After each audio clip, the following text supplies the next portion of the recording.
Hello guys, welcome to my cooking channel Jai Jagannath. आज मुझे छुई को लेकिन एक सुंदर ब्रेकफास्ट प्रस्तुत करी।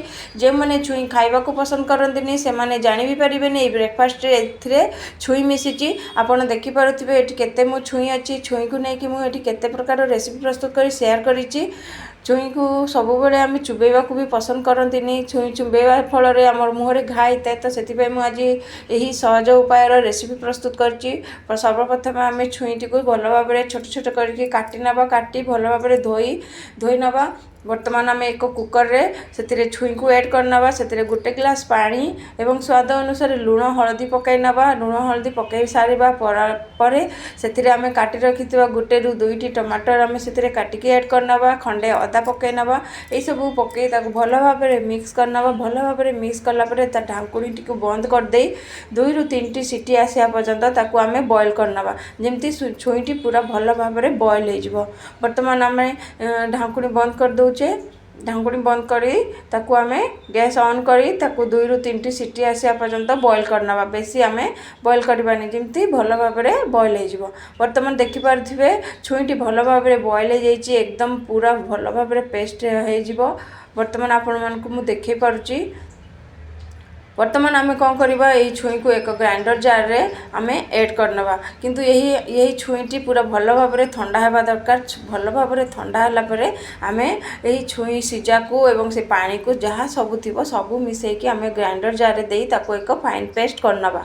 फाइन पेस्ट करलापर आम तार रेसिपी करवा। बर्तमान आपण मैंने देखिपे मु फाइन पेस्ट कर आनी। बर्तमान आम कौन करवा यही छुईर पेस्ट को छाणी नवा। एक पात्र नहीं जावा पात्र उपरे एक स्टेनर रखी ना। स्टेनर रखी आम ये छुईर बटाटी को से ऐड करी गोटे ग्लास ग्राइंडर जार आम पानी मिसाई भल भाव धोई से आम ताकू गोटे ग्लास आपड़ ऐड करेंगे आप देखिकी आपड़ ऐड करेंगे गोटे रु हाफ ग्लास ऐड कर भल भाव धोई आम छुईर मंडटी को आम काढ़ी नवा। जहाँफल आमर जो छुई मंडटी बाहरी जीवो एवं छुईर जो छुई गुड़ाक जो ऊपर जो कता गुड़िक अच्छी ताहा ऊपर स्टेनर रे रही जीवो। एपरी भाव में आम ताकू भल भाव ताकू भल भाव प्रेस करी तार मंडटी को काढ़ी नवा। छुईर मंड जो आम काढ़ीदेवा।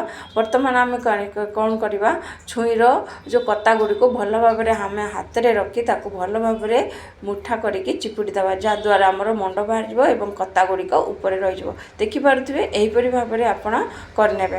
बर्तमान आमर छुईर मंडटी बाहरी गला। बर्तमान आम मंडटी को साइड रखी नवा। बर्तमान आम अन्य एक पात्र नहीं जावा। अन्य एक पात्र नहीं आम से 2 कप अटा नहीं आउ गोटे कप अटा मु साइड रखी नहीं। अटा को भल भाव मिक्स करना से आम किसी मसला ऐड करवा। धनिया गुंड गोटे चामच देती लंका गुंड गोटे चामच गरम मसला गोटे चामच एवं स्वाद अनुसार लुण पकई भल भाव मिसई नवा। भल भाव मिसई सारापर आम जो छुईर मंडटी को आम काढ़ी रखी से मंड को दे आम भल भाव चकटी नवा। भल भाव चकटी सारापर आम ताकू अटा दलिला परी आम अटा दली नवा। यह करने फल आमर अटारे छुई भी मिसीज आ कहीं जानी भी पारे कि यही आमर अटारे आमर छुई पड़ी। यहाँ आप रुटी कि पूरी कि पराठा आपण पसंद अनुसार करें। एथिरे मु आउ गोटे कप ऐड कर नौची। मु दरकार पड़ी अटा ऐड करी बोली पाखरे रखी। बर्तमान आपड़ देखिपे एथिरे मोर पूरा टोटाल 3 कप अटा लगी। बर्तमान अटाटी भल भाव में दली नहीं। बर्तमान आम गोटे चामच तेल दे ऊपर भल भाव लगाई ताकू आम किसी समय ढांकी रखी नवा सेट हाँपाई। किसी समय पर आम ताको यूज करवा। बर्तमान आपण मैंने देखिपे 10 ରୁ 15 मिनिट होगा। अटाटी भी भल भाव सेट होगा। यह आम भल भाव पुणी थे दली नवा। दली नहीं आमर जी दरकार आम से आम बर्तमान ब्रेकफास्ट करवा। बाकी को आम पुणी ढांकी आम रखी नवा। बर्तमान आम छोट छोट मु गोला कर छोट छोट गोला को आम पूरी टाइप आम बेली नवा। पूरी जमी साधारण तो बेलती आपड़ से भाव में बेली ने बेली नहीं आम सब पूरी को जी आम नास्ता दरकार से आम करवा। बाकी आम पछरे करवा। यहीपरी भाव में मु पूरी गुड़ी को भल भाव छाणी नहीं बेली नहीं एवं ताकू आम तेल रे गरम कलापर तेल रे छाणी ने। यहीपरी भाव में आपड़ नास्ता करके देखूँ जो मैंने छुई खावा को पसंद करती से मैंने यही नास्ता खावा फल छुई मिसी बोली से जानी भी पारे। किंतु छुईर जो आमर ଭିଟାମିନ୍ ଅଛି ତାହା ଆମର ଏଇ ନାସ୍ତାରେ ରହିଯିବ। ଆପଣ ଯଦି ଏଇ ଭିଡ଼ିଓଟିକୁ ଭଲ ଲାଗେ ତାହେଲେ ମୋ ଚ୍ୟାନେଲକୁ ସବସ୍କ୍ରାଇବ୍, ଲାଇକ୍, କମେଣ୍ଟ, ସେୟାର କରନ୍ତୁ। ଯଦି ଫେସବୁକରେ ଦେଖୁଛନ୍ତି ତାହେଲେ ଫଲୋ କରନ୍ତୁ। ଏହିପରି ଭାବରେ ଆପଣ ନାସ୍ତା କରିକି ଦିଅନ୍ତୁ, କେହି ଜାଣି ବି ପାରିବେନି ଏଥିରେ ଛୁଇଁ ପଡ଼ିଛି। ଛୁଆ ବଡ଼ ସମସ୍ତେ ଖାଇବେ। ଯାହାକୁ ଛୁଇଁ ପସନ୍ଦ ଲାଗୁନଥିବ ସିଏ ମଧ୍ୟ ଏହି ନାସ୍ତା ଖାଇବେ, ଆରାମରେ ଖାଇବେ।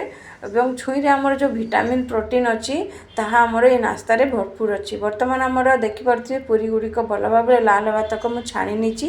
ବର୍ତ୍ତମାନ ଆମେ ପ୍ଲେଟିଂ କରିନେବା। ପୁରୀକୁ ଆମେ ଦେଇଦେବା। ଏଥିରେ ଆମେ କିଛି ଛୋଲା ସବଜି ନେଇଛି, କାବୁଲି ଚଣା ମୁଁ ତରକାରୀ କରିଛି ଏବଂ କିଛି ଦହି ନେଇଛି।